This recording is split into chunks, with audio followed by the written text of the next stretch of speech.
मसीह के साथ एक होना सीरियल है। फितरत और ज़िंदगी किताब का नाम है। चैप्टर का मुसन्नफ़ है प्रोड्यूसर इमानुएल असलम अब्बास में शाहजाद शौकत। और यहाँ पर हम देख रहे हैं सफ़ा नंबर 120 है ब्लड एंड वाटर का। This is the remaining part of the blood and water, खून और पानी का बकिया हिस्सा। यूहन्ना की अंजील है 19 बाब है 23वीं आयत से गलबन 33वीं आयत से 34वीं आयत तक। और खुदावंद के कलाम में यूं मरकूम है, लेकिन जब उन्होंने यीशु के पास आकर देखा कि वो मर चुका है तो उसकी टांगें ना तोड़ी, मगर उनमें से एक सिपाही ने बाले से उसकी पसली छेदी और फिलपोर उससे खून और पानी बह निकला। वाह। यूहन्ना की अंजील है 5 बाब है 6 से 8वीं आयत तक। खुदावंद के कलाम में यूं मरकूम है, उसको यीशु ने पढ़ा देखा और ये जान कर के वो बड़ी मुद्दत से इस हालत में है, उससे कहा, क्या तू तंदुरुस्त होना चाहता है? उस बीमार ने उसे जवाब दिया, ऐ खुदावंद, मेरे पास कोई आदमी नहीं कि जब पानी हिलाया जाए तो मुझे होश में उतार दे, बल्कि मेरे पहुंचते पहुंचते दूसरा मुझसे पहले उतर पड़ता है।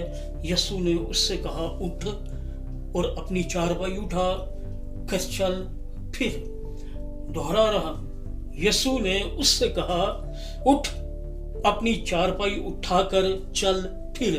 खुदावंद के पाक कलाम के पढ़े सुने जाने पर उसकी बरकत लो, सब कहिएगा आमीन। खुदावंद का शुक्र हो।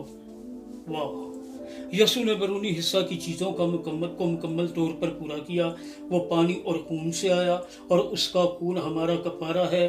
उसके कलाम का जिंदा पानी हमें पाक करता है। यीशु हमारा मसवा और हौज है और उसकी कुर्बानी और फसल के वसीले हमें मुआफ़ी मिली है। हम पाक होते हैं और पाक मकाम पर बुलाए जाते हैं ताकि खुदा के साथ शरीक हों।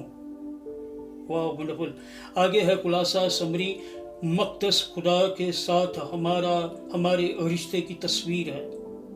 जब हम यीशु पर ईमान लाते हैं तो हम दरवाज़ा से गुजरकर बैरूनी हिस्सा की रूहानी हकीकत में दाखिल हो जाते हैं। वाह। सलीब के मसवा पर हम माफ़ी पाते हैं और यीशु के खून की कुदरत हमें बहाल करती है और हमारे गुनाह का कफ़ारा देती है। मसीह के साथ एक होना सीरियल है। फितरत और ज़िंदगी किताब का नाम है। चैप्टर का मुसन्नफ़ है प्रोड्यूसर इमानुएल असलम आवाज़ में शाहजाद शौकत। ये सफ़ा नंबर 120 है।